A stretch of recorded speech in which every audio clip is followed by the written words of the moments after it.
আসসালামু আলাইকুম। Welcome to my channel SRN recipe. আজকে আমি আপনাদের সঙ্গে শেয়ার করব হাঁসের মাংস ভুনা রেসিপি। শীতের সময় হাঁসের মাংস খেতে কার না ভালো লাগে, আর সেটি যদি হয় এরকম একটি দুর্দান্ত স্বাদের হাঁসের মাংস, তাহলে তো কথাই নেই। চলুন তাহলে দেখিয়ে দিই কিভাবে এত সুন্দর রেসিপিটি আমি তৈরি করেছি। এই রেসিপি তৈরি করা খুবই সহজ, ঘরোয়া কিছু মশলা ব্যবহার করেই তৈরি করা যায়। প্রথমে আমি একটি মশলা রেডি করব, আর এই মশলার জন্য আমি এখানে নিয়েছি কিছু জিরা, নিয়েছি 8টি শুকনা মরিচ আর 2টো পেঁয়াজ। এগুলোকে ব্লেন্ডারে ব্লেন্ড করে আগেই আমি একটি স্পেশাল মশলা বানিয়ে নিয়েছি। সেই সঙ্গে আজকের রেসিপির জন্য দিয়ে দিব আমি 2 টেবিল চামচ আদা বাটা এবং 2 টেবিল চামচ পরিমাণে রসুন বাটা। হাঁসটাকে ভালো করে কেটে ধুয়ে পরিষ্কার করে একটি পাত্রের মধ্যে নিয়ে নিয়েছি। এখন আমি দিয়ে দিচ্ছি সব ধরনের বাটা মশলাগুলোকে। এরপরে আমি দিয়ে দিব এখানে স্বাদ অনুযায়ী লবণ। হাঁসের মাংসে এখানে আমি ঠিক 1 টেবিল চামচ লবণ দিয়ে দিয়েছি। লবণটা যদি পারফেক্ট হয় তাহলে মাংসটা খেতেও দুর্দান্ত স্বাদের হয়। আর দিয়ে দিলাম 1 টেবিল চামচ পরিমাণে হলুদের গুঁড়া। সেই সঙ্গে দিয়ে দিলাম 1 টেবিল চামচ ধনিয়ার গুঁড়া, এবং আরও দিয়ে দিব এখানে আমি ঠিক 1 টেবিল চামচ পরিমাণে গরম মশলার গুঁড়া। গরম মশলার গুঁড়ার সাথে বিভিন্ন ধরনের মশলা দেওয়া থাকে, তাই আলাদা করে আর কোনো স্পেশাল মশলা দেওয়ার প্রয়োজন নেই। ভালো করে এটাকে আমি হাত দিয়ে মেখে একদম সুন্দরভাবে সেট করে নিয়েছি। এখন এটাকে আমি একটি ঢাকনা দিয়ে ঢেকে ফ্রিজের নর্মাল টেম্পারেচারে পুরো 1 ঘন্টা রেখে দিব। আপনাদের হাতে যদি সময় থাকে এক্ষেত্রে আপনারা আরেকটু সময় বাড়িয়েও রাখতে পারেন। ঠিক 1 ঘন্টা পরে আমি রান্নায় চলে এলাম। রান্নায় এসে প্রথমে আমি নারকেলের একটি দুধ বের করে নিচ্ছি। 1 কাপ পরিমাণ নারকেলের মধ্যে কিছুটা পানি দিয়ে আমি ভিজিয়ে রেখে দিলাম। এটা আমি নেক্সট টাইমে ব্যবহার করব। চুলায় একটি প্যান বসিয়ে দিয়েছি। প্যানটাকে ভালো করে গরম করে দিয়ে দিলাম 1/3 কাপ পরিমাণে সরিষার তেল। এখানে তেলটা কমই ব্যবহার করবেন, কারণ হাঁসের মাংসে প্রচুর পরিমাণে তেল থাকে, তাই শুরুতে বেশি তেল দিলে হাঁসের মাংস খেতে মজা হয় না, বেশি তেলতেলা হয়ে যাবে। আমি এখানে কিছু গোটা মশলা নিয়েছি, এলাচ, দারচিনি, তেজপাতা এবং লবঙ্গ। এই গোটা মশলাগুলো এখন আমি এই সরিষার তেলের মধ্যে দিয়ে দিলাম। গোটা মশলাগুলোকে অনবরত নেড়েচেড়ে আমি 1-2 মিনিটের মতো ভেজে নিয়েছি। বেশি ভেজে একদম পুড়িয়ে ফেলা যাবে না। যখন দেখবেন সুন্দর একটা ঘ্রাণ বের হয়ে এসেছে, ব্যাস তখনই দিয়ে দিতে হবে পেঁয়াজ কুচি। আমার এই গোটা মশলা থেকে ঘ্রাণ বের হয়ে এসেছে। এখন আমি দিয়ে দিচ্ছি ঠিক 1 কাপ পরিমাণে পেঁয়াজ কুচি।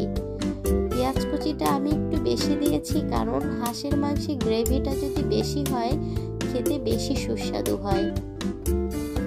এখন অনবরত নেড়েচেড়ে আমি পেঁয়াজটাকে গোল্ডেন কালার করে ভেজে নিয়েছি। তারপরে দিয়ে দিচ্ছি আমি আগে থেকে রেডি করে রাখা হাঁসের মাংসগুলোকে।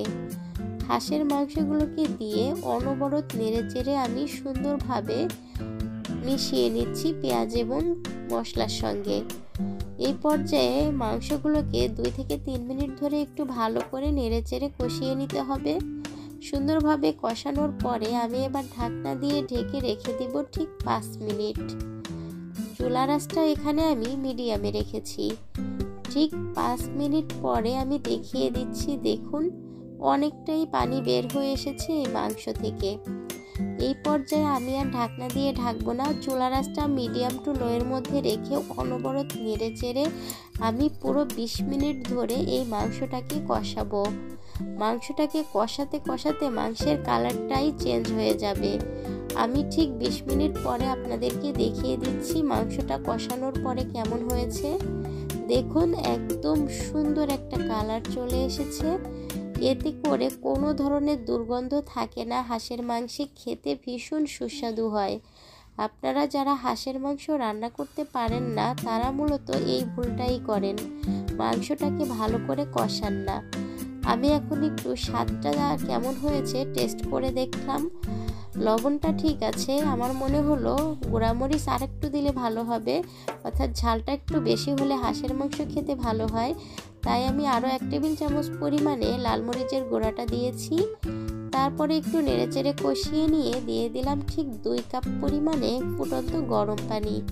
হাঁসের মাংসে সবসময় গরম পানিটা ব্যবহার করবেন, এতে করে মাংস খেতে দুর্দান্ত স্বাদের হয়। অনবরত নেড়েচেড়ে সুন্দরভাবে মিশিয়ে ঢাকনা দিয়ে ঢেকে চুলার আঁচটা আমি মিডিয়াম টু লোয়ে রেখে ঠিক 30 মিনিট রান্না করে নিব। এতে করে মাংসটা ভিতর থেকে একদম সফটলি সুন্দরভাবে সিদ্ধ হবে। ঠিক 30 মিনিট পরে ঢাকনাটা তুলে নিয়েছি। দেখুন পানিটা একদম শুকিয়ে এসেছে, গ্রেভিটা ঘন হয়ে গিয়েছে। এই পর্যায়ে একটু নেড়েচেড়ে নিয়েছি আমি। আরও 2-3 মিনিট ধরে ভালো করে কষিয়েছি, তেলগুলো একদম উপরের দিকে উঠে এসেছে। এখন আমি দিয়ে দিচ্ছি আগে থেকে রেডি করে রাখা নারকেলের দুধ। নারকেলের দুধ দিলে হাঁসের মাংস খেতে কী যে টেস্ট হয় সেটা আপনারা আমার এই রেসিপি ফলো করে বাসায় একদিন রান্না করলেই বুঝতে পারবেন। এখন একটু ভালো করে নেড়েচেড়ে নিচ্ছি, উপর নিচ করে সুন্দরভাবে ভালো করে নেড়েচেড়ে মিশিয়ে দিলাম। ব্যাস, এবার ঢাকনা দিয়ে ঢেকে আমি আরও 10 মিনিট রান্না করব মিডিয়াম ফ্লেমে। ঠিক 10 মিনিট পরে আমি আপনাদেরকে দেখিয়ে দিচ্ছি কেমন হয়েছে আমার আজকের এই সুন্দর রেসিপিটি। মাশাআল্লাহ, দেখেই বুঝতে পারছেন যেমন সুন্দর দেখতে তেমনি খেতেও অসম্ভব স্বাদের হয়েছে আমার এই হাঁসের মাংস ভুনা। এরকম একটি সুন্দর হাঁসের মাংস ভুনা রেসিপি দেখার জন্য আপনাদেরকে অসংখ্য ধন্যবাদ। আমার রেসিপি ফলো করে অবশ্যই বাসায় একবার ট্রাই করবেন। আমার রেসিপিটি ভালো লাগলে চ্যানেলটাকে সাবস্ক্রাইব করে বেল আইকনটি অন করে রাখবেন। নতুন নতুন নোটিফিকেশন সবার আগে চলে যাবে আপনার কাছে। এবার আমি একটি সার্ভিং বলে সার্ভ করে আপনাদেরকে দেখিয়ে দিচ্ছি কেমন হয়েছে এই মজাদার রেসিপিটি। আমার রেসিপিটি ভালো লাগলে লাইক ও কমেন্ট করতে ভুলবেন না। এরকম নতুন নতুন রেসিপি পেতে অবশ্যই আমার চ্যানেল SRN রেসিপি ভিজিট করবেন। ভালো থাকবেন, সবসময় আমার পাশে থাকবেন। আল্লাহ হাফেজ।